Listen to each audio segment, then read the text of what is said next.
तो जो आज की ट्रेडिंग स्ट्रेटेजी है उसमें हमने सिर्फ दो ही इंडिकेटर का यूज़ करा है, जो है हमारे एक्सपोनेंशियल मूविंग एवरेज, और साथ ही साथ हमने हेकिन-आशी कैंडलस्टिक का यूज़ करा है जिससे हमें बेटर रिजल्ट मिल सके। तो यहाँ पर सबसे पहले हम डिस्कस कर लेते हैं कैसे आप इन इंडिकेटर को चार्ट पर अप्लाई करेंगे।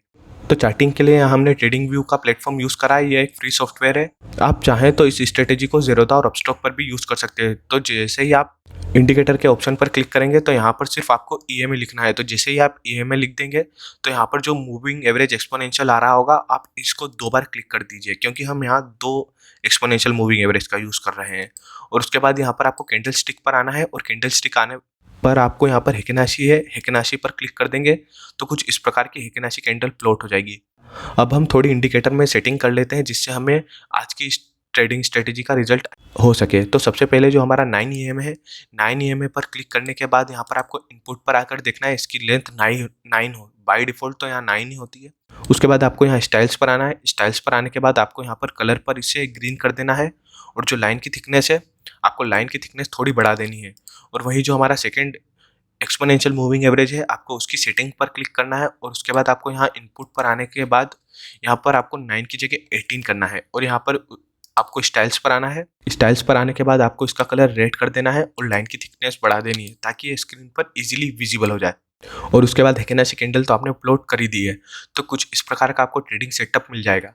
तो यहाँ अगर हम ट्रेडिंग के लिए टाइम फ्रेम की बात कर ले तो यहाँ पर आप अगर इसे स्टॉक्स में और बैंक निफ्टी और निफ्टी में यूज़ कर रहे हैं तो आप यहाँ 15 मिनट टाइम फ्रेम का यूज़ करेंगे इंट्राडे ट्रेडिंग के लिए। पर अगर आप इसे क्रिप्टो करेंसीज में यूज़ करना चाहते हैं, या फिर आप इसे फॉरेक्स और गोल्ड में यूज़ करना चाहते हैं, या फिर नेचुरल गैस में, तो यहाँ आप 1 आवर टाइम फ्रेम का यूज़ करें। क्यों? तो अगर आप यहाँ स्क्रीन पर देखेंगे तो हमने यहाँ पर 2 मूविंग एवरेज का यूज़ करा है, 9 पीरियड का और 18 पीरियड का। तो यहाँ जो एक्सपोनेंशियल मूविंग एवरेज है उसका यूज़ करने का लॉजिक यह है कि exponential moving average normal moving average से इंट्राडे ट्रेडिंग में बेटर होता है, क्योंकि यह रिसेंट कैंडल का ही डाटा लेता है। यह रिसेंट कैंडल को ज़्यादा इंपॉर्टेंस देता है उसकी प्रीवियस कैंडल से। तो अगर आप रिसेंट कैंडल को ज़्यादा इंपॉर्टेंस देंगे तो यहाँ पर आप बेटर रिजल्ट पा सकेंगे मूविंग एवरेज के कंपैरिजन से। और वहीं हमने यहाँ पर जो कैंडलस्टिक में हेकिन-आशी कैंडलस्टिक है, इसका यूज़ इसलिए करा है क्योंकि मार्केट में हेकिन-आशी कैंडल होता है, इससे ट्रेंड प्रिडिक्ट करना बहुत ही ईजी होता है, क्योंकि यह जो कैंडलस्टिक है, यह कैंडलस्टिक भी प्रीवियस कैंडलस्टिक का एवरेज लेकर ही बनती है। तो यहाँ पर एक्सपोनेंशियल मूविंग एवरेज और हेकिन-आशी कैंडलस्टिक बहुत ही अच्छा काम करती है, क्योंकि यह दोनों ही एवरेज लेकर बनती है, और यहाँ पर जो रिसेंट कैंडल का इंपॉर्टेंस है वो बहुत ज़्यादा होता है।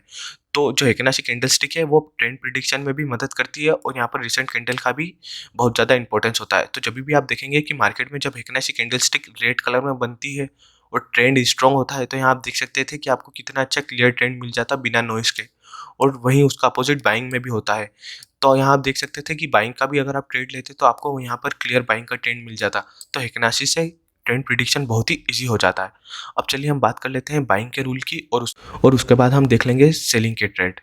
तो बाइंग के ट्रेड में सबसे पहले आपको यह देखना है कि तो जो आपका ग्रीन एक्सपोनेंशियल मूविंग एवरेज है वो रेड मूविंग एवरेज को नीचे से ऊपर की तरफ क्रॉस कर दे। मतलब 9 मूविंग एवरेज आपका 18 मूविंग एवरेज को नीचे से ऊपर की तरफ क्रॉस कर दे। और साथ ही साथ आपको देखना है कि जो हेकिन-आशी कैंडल है वो भी ग्रीन कलर की होनी चाहिए। जब आपकी यह 2 कंडीशन सेटिस्फाई हो जाए तो आप उस कैंडल की क्लोजिंग पर एंट्री लेंगे जहां से आपको क्रॉसअप मिला। तो आप देख सकते थे कि इस कैंडल पर हमें क्रॉसअप मिला, और यहाँ पर आपको ध्यान देना है कि जब आप उस कैंडल पर एंट्री ले तो उस कैंडल में बॉडी ज़्यादा होनी चाहिए, वो डोजी और हैमर नहीं होना चाहिए। उस कैंडल की बॉडी कंपैरेटिवली हाई होनी चाहिए।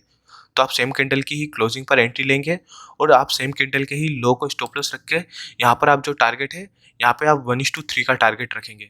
जो आप देख सकते थे कि 1:3 का टारगेट बहुत ही जल्दी अचीव हो गया। और वहीं आप सेलिंग का ट्रेड देखेंगे। सेलिंग के ट्रेड में आपको यह देखना है कि जो आपका ग्रीन ईएमए है वो आपके रेड ईएमए को नीचे से ऊपर की तरफ क्रॉस करे। तो आप देख सकते थे कि इस कैंडलस्टिक में आप देख सकते थे कि 9 पीरियड के ईएमए ने 18 पीरियड के ईएमए को ऊपर से नीचे की तरफ क्रॉस डाउन दिया। तो जब आपको यह क्रॉस डाउन मिल जाए तो आप सेम कैंडल की ही क्लोजिंग पर अपनी एंट्री लेंगे, और सेम कैंडल के हाई को स्टॉप लॉस रख के जो टारगेट आप 1:3 का रखेंगे। जो आप देख सकते थे कि बहुत ही इजीली अचीव हो गया। और वहीं आप अगला भी सेलिंग का ट्रेड यहीं देख सकते थे। यहाँ आप देख सकते थे कि इस कैंडल पर आपको ईएमए में क्रॉस डाउन मिला।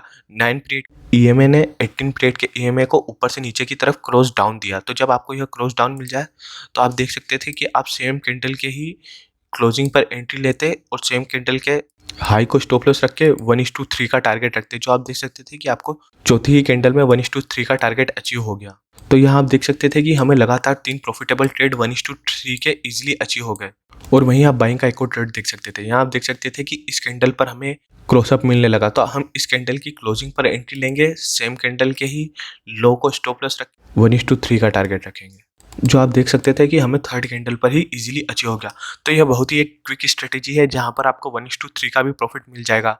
तो 1:3 का प्रॉफिट मिलना वैसे इजीली बहुत ही इम्पॉसिबल होता है, पर यह एक सिंपल स्ट्रेटेजी के साथ साथ एक प्रॉफिटेबल स्ट्रेटेजी भी है। तो आप इसे पेपर टेस्ट कर ले, तभी आप अपना रियल कैपिटल मार्केट में अप्लाई करें। तो अब आप रिजल्ट देख सकते हैं। यहाँ पर हमें 68 ट्रेड में प्रॉफिट हुआ, 32 ट्रेड में लॉस हुआ, पर जो हमें ओवरऑल प्रॉफिट हुआ वो हमें 172% का हुआ, क्योंकि यहाँ जो हमारा रिस्क टू रिवॉर्ड था वो हमारा 1:3 का रिस्क टू रिवॉर्ड था। और जो हमें यहाँ पर ड्यूरेशन लगा इन ट्रेड को लेने में, वो हमें सिर्फ 2.2 मंथ का ही ड्यूरेशन लगा, क्योंकि यहाँ पर हमें बहुत जल्दी ही ट्रेड मिल जाते हैं। तो यह एक प्रॉफिटेबल स्ट्रेटेजी है, पर पहले आप इसे बैक टेस्ट कर ले, तभी आप रियल पैसा मार्केट में अप्लाई करें। तो आशा करता हूँ कि आपको आज की स्ट्रेटेजी पसंद आई हो। अगर पसंद आई हो तो आप वीडियो को लाइक कर दें और चैनल को सब्सक्राइब कर दें।